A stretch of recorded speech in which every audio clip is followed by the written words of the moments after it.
Today we are making chili.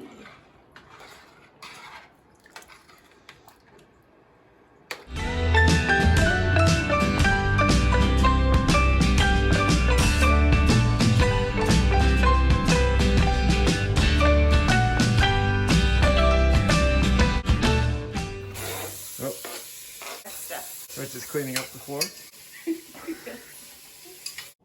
So here we've got everything we need for our chili. We've got spices, onions and garlic, beef broth, tomato paste, some beans, corn, and our ground beef.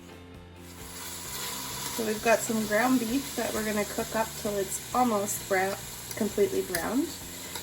Now, if you don't like beans, you can cook more meat than we're cooking here today.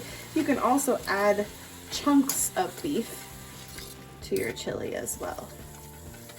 The key to a delicious chili is your spices. So we're going to make our chili spice blend, and as you can see, we've got lots of different spices to go in that. So a couple tablespoons of chili powder. You want to be pretty generous with your spices. A teaspoon of paprika, a teaspoon of salt, about a teaspoon of ground black pepper,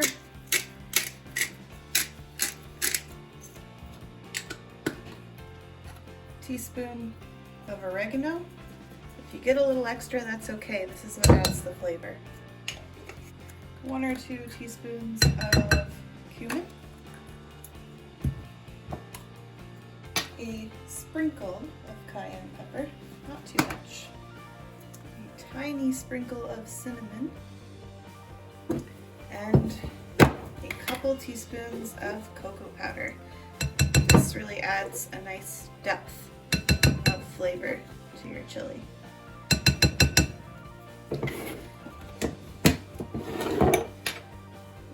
That together.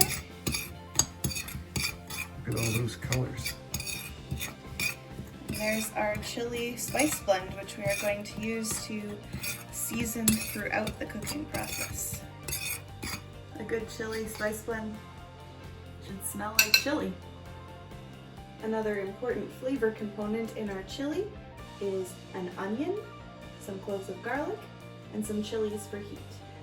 Now you can chop these up and just add them to your pot after you cook your meat, but we're gonna blend them up just for a smoother textured chili.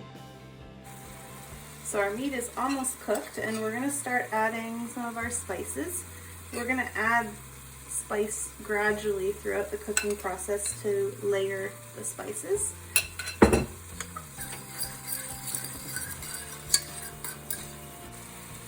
And now we'll add our onions and garlic and pepper and let that cook for a couple of minutes.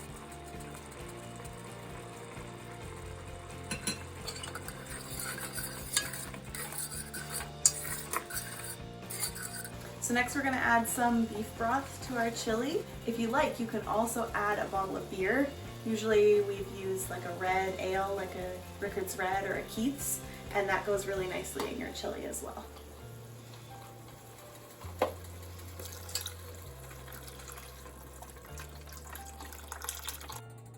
We'll add a little bit more spice now too, and let that heat up.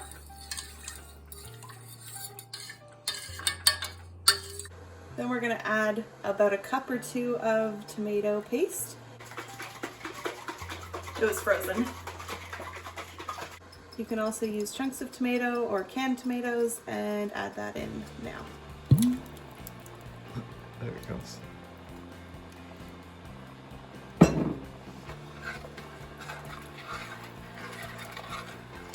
Next, Matt's gonna add our beans and corn. Try not to make a huge mess. You did, in fact, make a huge mess. Oh, I didn't make a huge mess.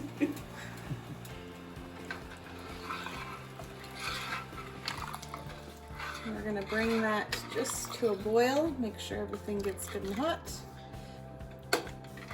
And we're gonna add the rest of our spices.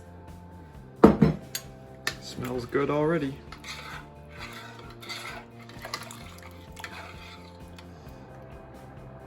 So as you can see, our chili has come to a boil.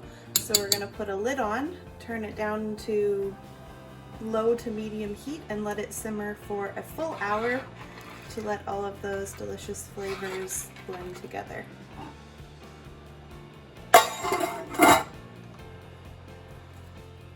And then every once in a while you can just give it a stir.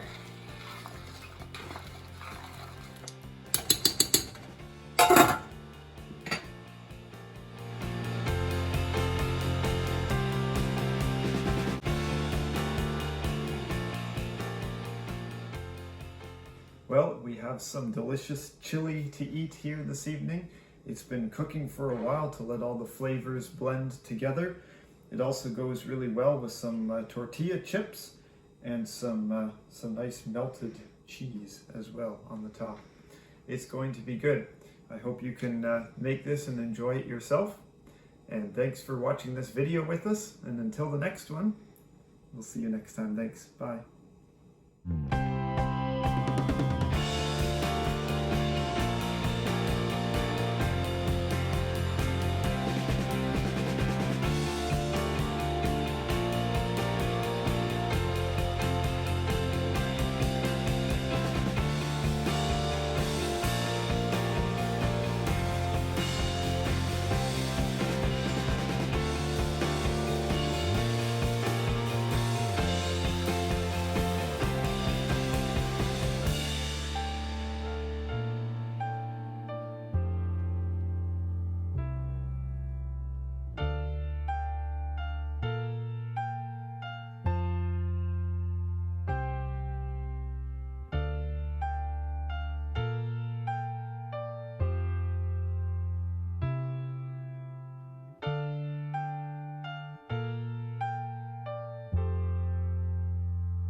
And after our chili for dessert, we have some delicious vanilla cake with some brown sugar icing and some frozen raspberries on the top. This looks delicious. I'm sure it will be good, just like the chili. It is very good.